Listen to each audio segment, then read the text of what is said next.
Hi, my name's Lewis Douglas. I'm the course leader for our games design program and also our international esports business and digital marketing program. My background is I started off working in the games industry.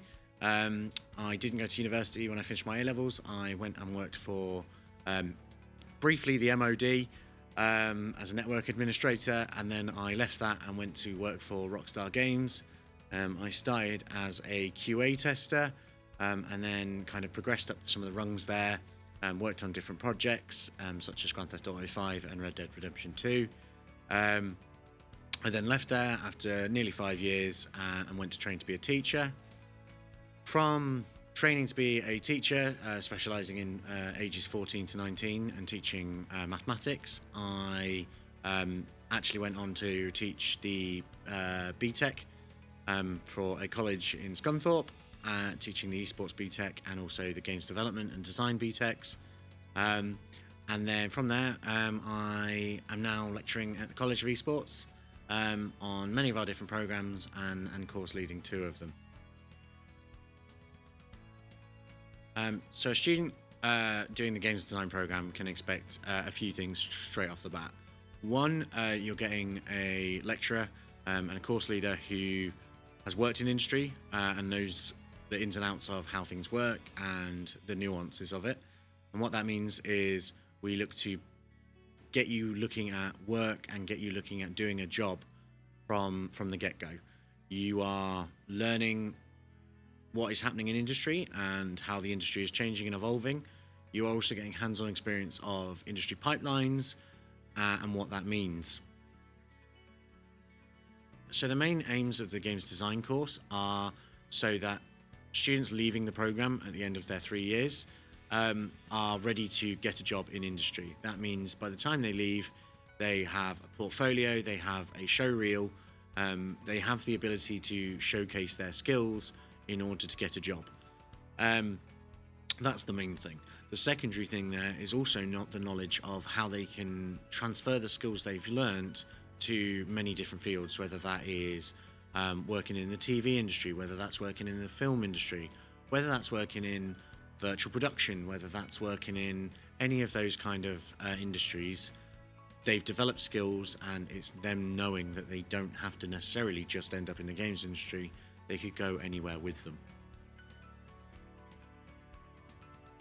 So some of the modules for games design, we kind of teach a whole range of things. So in the first years, we start off with kind of an introduction. There's going to be some students who've never touched games before, and so we need to teach them from the ground up. So we look at doing a fundamentals of level design in Unreal Engine. We look at doing a 3D modeling unit, a 3D environment modeling unit, and the differences between those. But we also start looking at the business of games. So we start looking at something called games design fundamentals, and then we also look at games production and things like that. Into the second and third year, we move on to a more realistic workflow and pipeline of the games industry. So in the second year, we have 2 units that look to take on pre-production and production of junior roles and what that means, what junior roles are, but also we get the students actively engaged in doing them on various different projects. We then build on those in third year by taking on some senior roles and looking at different senior pre-production and production elements and roles, what they entail, how you build up to them, what's the portfolio level that you need to get those into the real world post-degree. We also supplement those various sections with final projects, but also things looking at esports design as fundamental of games, and also gamification and what that means and how that applies to many different industries. So for games design, we do a whole different range of assignments and assessments, many of which are practical in nature. So for 3D modeling, for example, it's all well and good you knowing the theory behind it, but you need to put that into practice. So we are looking for portfolio creation of different varieties and different focuses and different thematics.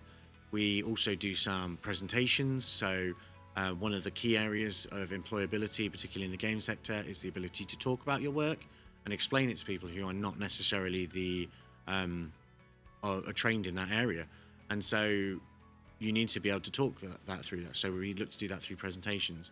We also do our traditional essays and reflective reports, so that you can identify how you've worked through something and what you can do to improve, but also how you can relate your work to real examples seen in industry.